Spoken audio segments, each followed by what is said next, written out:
being the CEO, being the CEO, being the CMO, being a therapist, to some being a friend, being a family member. There's so many things that you need to do and different hats that you need to wear.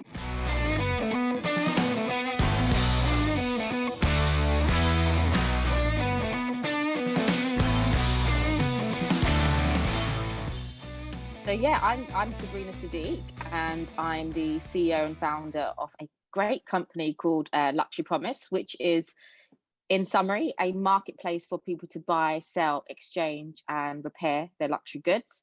And we are led by a team of female experts. And not only are we the experts in the industry, we're also the consumers. So we also love to buy and sell those bags up personally ourselves. We're based in London and Dubai, and we were born in 2017 out of the Bulgaria Hotel. So we've had some really exciting growth. We're predominantly an online business with some retail exposure. So we have a bricks and mortar store as well, based in Mayfair. So people can come in when the world is open to come and just touch, feel, and try the products, get to meet the team, maybe ask for some, advice about what bags to buy. So really giving and honing on to giving that community aspect to our customers, and some form of luxury experience. And we even do this digitally as well. So we do, we're a very interactive platform. So what makes us very different from everyone else is that you can speak to experts at any time. You get access to all our WhatsApp. We give more of like a personal shopping concierge service to Pre-Loved. So our aim was to kind of include the experience and bring back the experience when buying Pre-Loved. And we wanted to be a global platform. So this is one of the reasons why we have an office in Dubai, and part of our expansion plan is to have global offices worldwide, to allow people, and women and men, a way to sell their ways using a hybrid model. So what that means is that when you sell your item with us, there's two ways you can sell. You can either do it for cash, so we buy outright, or you can get a consignment, which means you get paid when the item's sold, which takes a bit longer. You don't get straight away cash, but you get a better price in terms of the fee that we take on consignment is lower. Or you can exchange it just like a car. So how we see bags and how men see bags is like similar to like an asset. You get a car, and we give a similar service to when you're buying and selling a car. And sometimes these handbags are just as expensive as a car as well. And I can tell just by the way you talk about it, and you mentioned as well, you're clearly passionate about this, and the people behind it is a real interest to them personally. How important is that when you're running a business to have that actual personal interest? So the passion, this was a business born out of passion. So the story behind how I kind of fell into dealing with handbags. I studied law. I thought, as a, going to school as a young girl, my dream was to become like a barrister, and I'll be fighting in courts. Never did I ever think that I'd be selling handbags.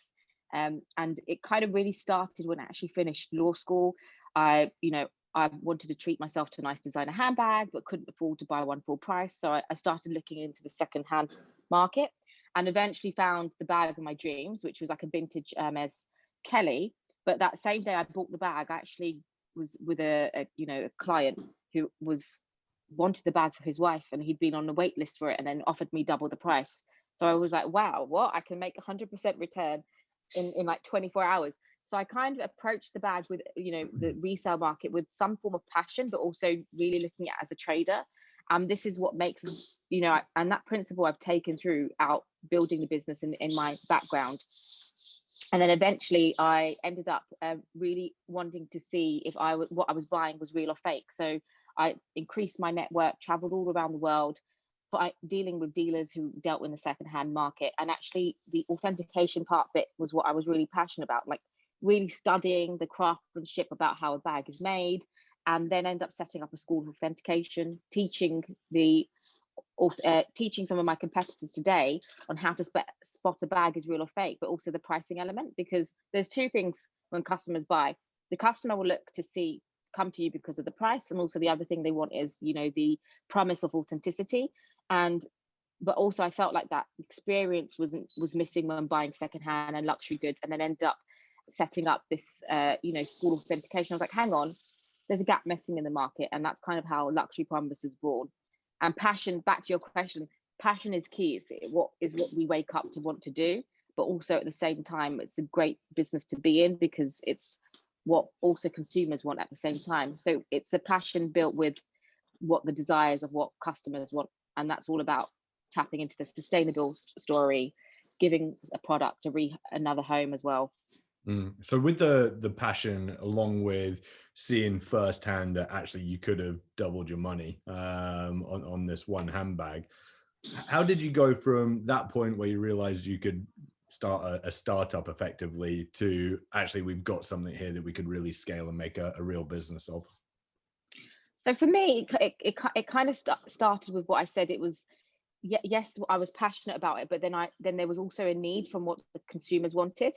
So always realizing, yes, you can have a great idea, but is it what customers want, and is it what people want? So how that it didn't happen overnight. It took over 10 years. So when I say, everybody always looks at a story and be like, oh wow, you just had this idea and you woke up with this idea and it was a successful business. How it became successful was actually understanding my product first and understanding the needs of the consumers. So I always have to go back to the point is, yes, I am passionate about it, but this really much is a platform on the needs of what customers want and consumers want.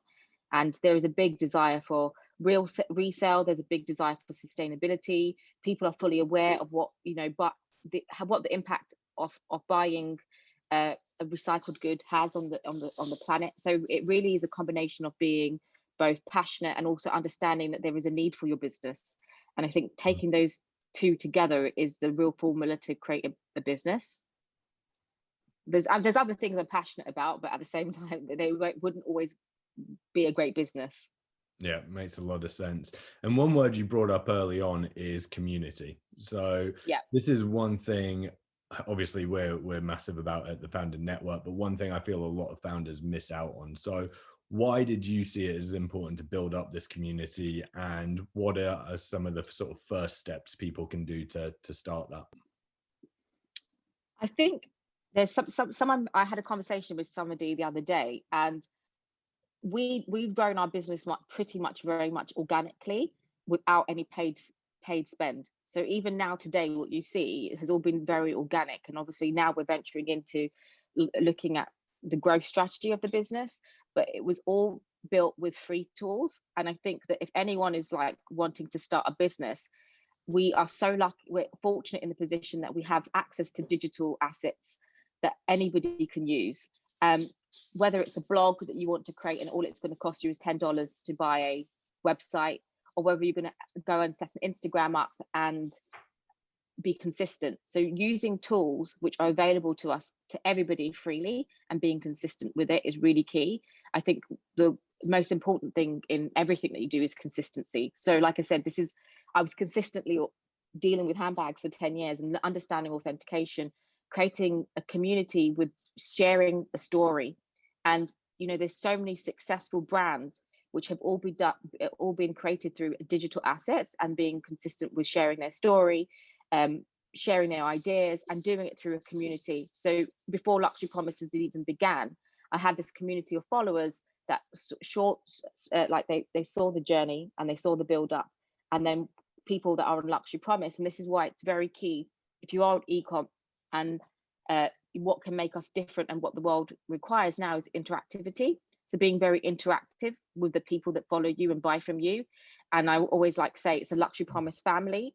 And for us, it's not just about getting a product. And yes, the resale market's great. And you are going to see the growth of other resale platforms because they're like, oh my God, this is a great industry to be in. But actually for us, it's all about what the customers want first before anything else.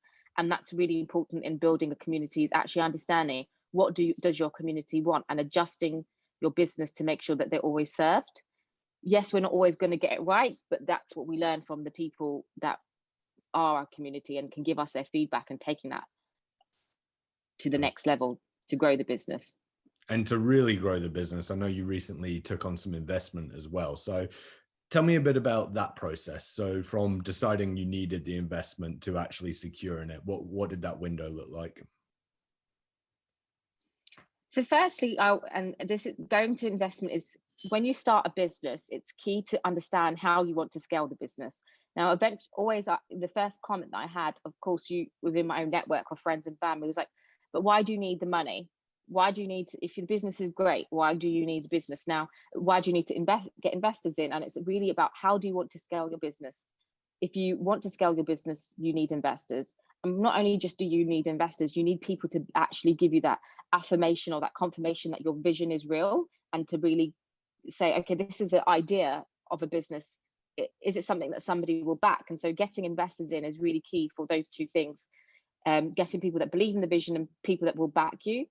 And again, having a clear idea of exactly what your road to growing your business is, and also your route to exit, is really key. And if you believe that you can create this billion-dollar business, then getting the right investors in is really key. It's not just about taking anybody's money. And for me, we recently closed an investment from Berengia and the ex-co-founder of Watchfinder. And Watchfinder was one of the Lloyd Amson was one of the co-founders that exited his business in the secondary market. So one of the first in the secondary market to exit their business to Richemont. Now it was, and Berengia were also the VC that backed Watchfinder. So getting those two in with the knowledge and the expertise to do this was also key to bringing in investment. Of course, raising funding is always going to be hard. And now, as a CEO, and this is where my role as a CEO has been changed to someone who's really passionate and loves handbags, to actually being somebody who's like, I have to always fundraise and always looking at structures of businesses, being the CEO, being the CMO, being a therapist to some, being a friend, being a family member. There's so many things that you need to do and different hats that you need to wear in growing the business. And like I said, we closed our investment during COVID the first time round, and part of that was to really get in the right investors behind us. Yeah, and when you say the right investors, this is something that a lot of founders struggle with. So it's get in front of the right investors, both in terms of the expertise, as you say, so you've got that on board, but also just getting in front of investors that they know are interested in your type of business in terms of sector, in terms of stage. So how did you go about that? So I was very lucky and fortunate that my investors found me in some way, or the people that I wanted. So of course you do your friends and fools round, and they were people that believe in your vision and have seen the passion. So they really believe in the passion of the business. And the next set of investors I had all come in either as a customer. So they had come in through the experience and then realized, hang on, this is the business that I want to back. One of them was, they're the founders of B&M, who do discounted retail, and Isha Aurora was one of the first biggest investors that we had, and it all come in they had come in and seen the experience as a customer, and then had realized, actually, how do I expand on my network? So really understanding who your network is and learning how to tap into it is really key in getting in the right investors. And actually doing a bit of research on who do you want as an investor, and then finding a way to place yourself in front of them. So I was very lucky that my investors had all come in, and even when I had met Lloyd, it was one of the team members that I had brought in to to work for the business, had worked with Watchfinder and then done an introduction to Lloyd, and then gave me a 30-minute window to pitch, and then ended up being a 3-hour window, and then ended up being an investor twice in the business. So it really is about finding out who your investors are and getting that face time with them, and being able to present your story and your vision. Absolutely. And how did life change following the investment? So what were the things that were immediately put in place, and what did it allow for you to do as a business? With what we do, it's very much a product-driven business, because people want to come to us to buy pre-loved luxury. So ensuring that we had the right growth, we did a rebrand, being able to give that luxury. Of course, when you start a business, you're still learning and getting in the right people, the right team to grow that business. And very much at the beginning, it is all about a founder and their vision, and then now it's about, let's get in the correct team of experts to take this business to the next level, and the infrastructure that you need. And a really important word is ecosystem. So being able to build out the correct ecosystem to build out your business to the next level. And every time you take investment, the next set of ecosystems that you need to build. Yeah. And in terms of what's coming up then, so what are the real goals for the company over the next, say, year? And what do you think the challenges are that stand in your way? Every day is a challenge. Just every day is all, that's just expected from when you're a founder. I always like to say I like to take over the world one handbag at a time. Is what I want to do. So I suppose obviously the pandemic that we're living through is a challenge every day. Learning how to grow a team that you've never met, and having to interview people who are going to be serious hires in your business, and you can't have that real face-to-face interaction with them and connect to them on a personal level. And for me, as a CEO, that's something I struggle with, because I'm very much somebody who hires on gut instinct, on connection, and not being able to do that is a real struggle. So yes, we need to expand the team, but then I'm doing interviews via Zoom. And the other day we made a hire from Dubai, and during the summer, during when the world was during October, he had come down. I was like, oh my god, you have legs, because I'd only ever seen him through a face, like through a screen. So that bit's been quite difficult. And obviously, with a retail angle and wanting to open up and have bricks and mortar concept and being able to give people that experience, we're not able to offer that to them at the minute, and that's a struggle. But obviously then we're looking at seeing how we can be more interactive via, we do selling through our live channels through Instagram. So really being able to now expand on growing the team, getting more product in, and entering into different regions. And that is now difficult because we can't just travel and do that. But we will overcome that. We're very lucky in the sense that we have a business which was built to sell and buy from the comfort of your home. So COVID was in some ways accelerated that ability to do that. And I suppose with the virtual nature of the world now with COVID, is that something you were already fairly well versed to do, with being split between London and Dubai? Yes. Yeah. Yeah. And why is the split there for the business? What's the reason? Why do you have a premises in Dubai? Yep. Because Dubai is completely, people say they're global businesses, and I feel like the Middle East was completely underserved when it comes to secondary luxury. There aren't many players in that region.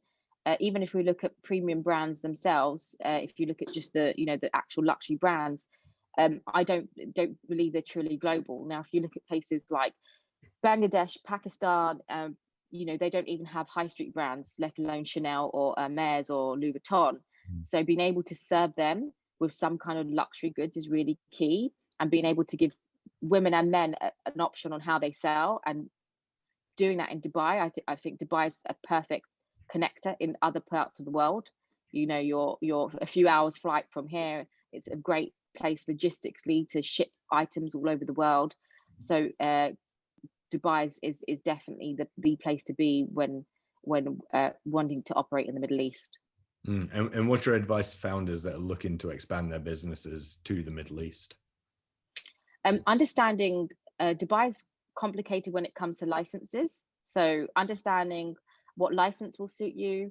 Dubai is also a great place that has been built for digital and e-commerce. I mean, they have an e-com city, which is a trade-free zone area. So if you're looking to, especially now with Brexit, if you're looking to find a place where you can, it depends where your inventory is coming from, whereas our inventory comes from all over the world. So being in Dubai really makes sense when it comes to secondary luxury. So if you're looking to benefit from the tax-free zones of movement of goods, if stock might, for example, come from Asia out to the US rather than bring it into the UK and having the tax element of it. So it really depends on who your target customer is, and if you want to expand into those regions and it makes sense for you. Yeah, absolutely. And just to finish off, for those listening, where can they find out more about both yourself and the business? You can visit us at luxurypromise.com to find out more about handbags. And I definitely recommend following us on our Instagram, because that's where we are the most interactive. You'll get to see a bit about how we sell a handbag and how we interact with our community. And it's I think, especially now, it's the next generation is, all about digital. And I'd like to say we are the next generation platform. So keep an eye out for what we have in store. Hopefully, we'll be in every city in the world.